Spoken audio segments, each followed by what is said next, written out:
Une et deux, et une et deux.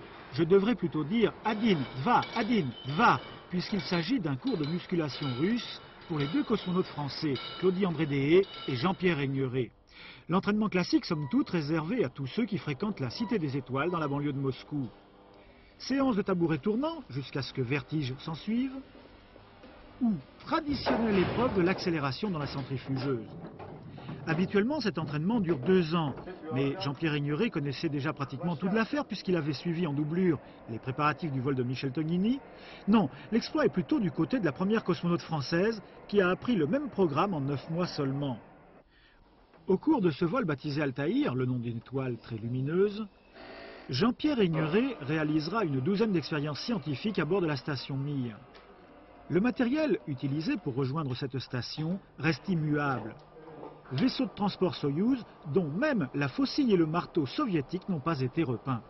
Jean-Pierre, quand on voit, c'est vraiment tout petit, on est vraiment tassé comme des pingouins ici. Alors, est-ce que véritablement ce genre de vaisseau a encore de l'avenir ?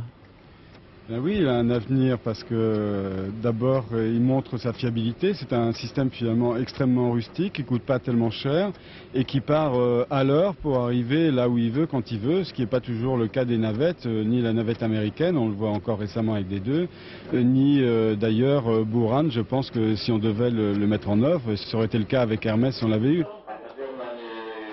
Avec 5 millions d'exclus en France et 230 millions qui ne vont pas très bien en ex-URSS, on peut se poser la question de savoir si 80 millions de francs, ça n'est pas un peu beaucoup pour un vol comme celui-là.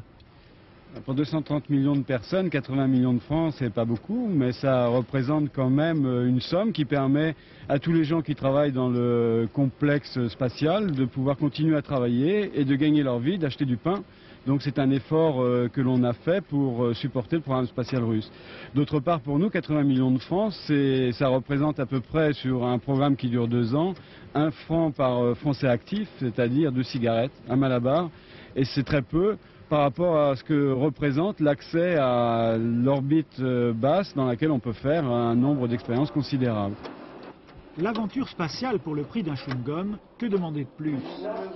Le vol devrait durer 21 jours, décollage prévu le 1er juillet. Pour Jean-Pierre et ses collègues Sibylev et Serebrov du moins. Claudie, elle, sauf imprévu, devra attendre jusqu'en 1996. Il lui reste encore du temps pour faire du shopping à Moscou.